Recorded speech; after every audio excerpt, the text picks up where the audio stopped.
Welcome, folks. No. That's right. We're talking about saying no. Okay? No. Actually, we're talking about saying no to say yes. This is really today, this is really about embracing the magic of declining. That's a fancy way of saying say no.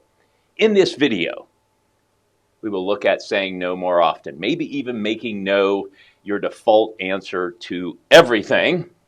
This video is not about how to say no. If you'd like a video on that, leave us a comment. We'll make that video for you. But this video is part one of two. Part one is on saying no, and yes, you guessed it.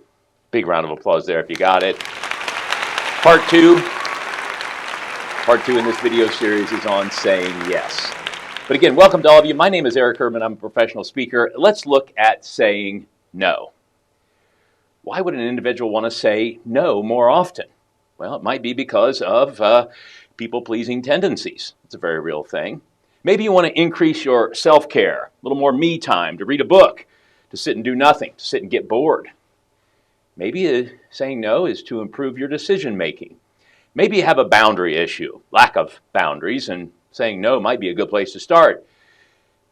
It might not be about any of those. It might be about saying no to have better stress management. It might be a personality preference. If you're an introvert, saying no to commitments and going out and being around others might be the best thing you can do. Yet still some want to say no because it's about time management and improving their productivity. Simply saying no lets us say yes to more.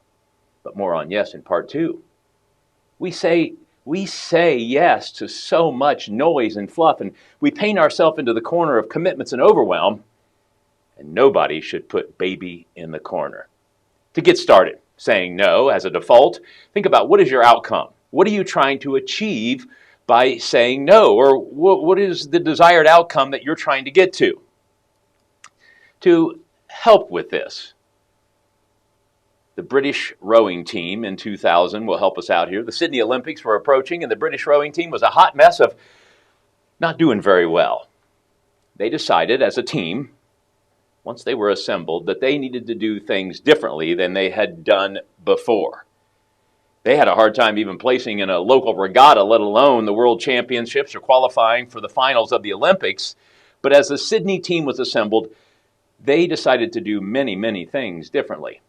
But what it boiled down to was one, not simple, but one very difficult question, and that was, will it make the boat go faster?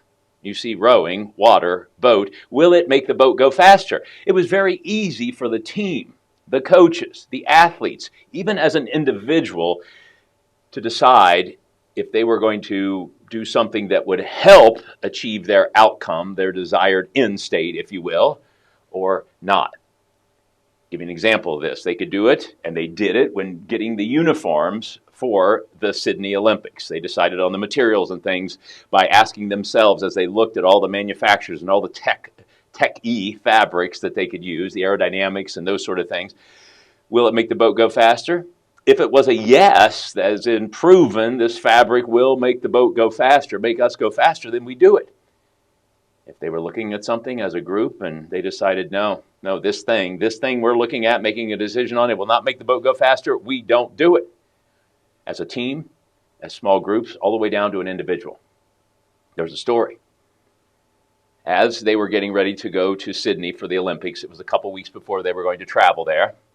And one of the athletes was meeting a friend to have a coffee and a chat and a visit before they left for the Olympics. As they sat down in the cafe to have a nice tea or coffee and a wonderful British pastry, they ordered the coffee and the server said, "Would you like a pastry?" Just as they were about to answer yes, they paused. Will having that pastry make the boat go faster? No, thank you. I do not want a pastry. Black coffee is fine. What is your thing you're trying to make go faster? What is your gold medal? What is your Olympics? What is your outcome? It's not about athletics. What is your outcome? Saying yes to too much keeps us from achieving our outcome. Will an all-night party help you perform at your best? No. Will a donut a few weeks before the Olympics help you qualify and eventually end up on the podium winning gold? No. Will developing a new topic and content for your business to speak at a one-off event that you'll never ever use again help you reach the desired outcome that you have for your speaking business right now? No. Making no your default might be one of the best things to do to help you improve your boundaries and achieve your outcome. You could just operate as no being a complete sentence. That's one way to do it. Some people have that rule. No is a complete sentence, and it sounds like this.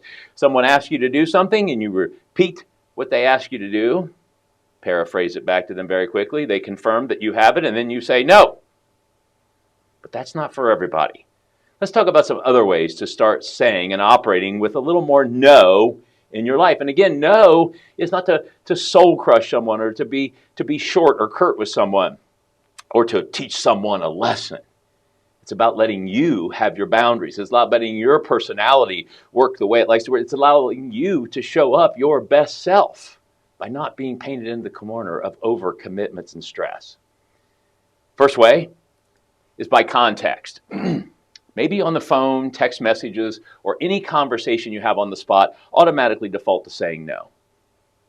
Maybe the way you'll get started is by using it as a delay. No, I have to say no to that right now. So this is no by delay.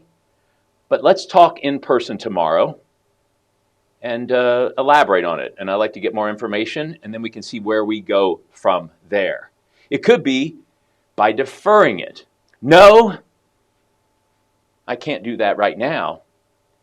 But if you can give me until noon tomorrow, I can have it for you then. So, now's the time to go and do. Or, in this case, maybe it's time to go and not do and say no a little more often. Think about it. What will help you achieve your outcome? What will help you achieve your goals and objectives? What will make you more successful, more profitable, a better parent, a better partner? Only take on the things that will help you in those areas. And if they don't, no. Folks, take care of yourself so you can take care of each other. And I'll see you in another video in the very near future.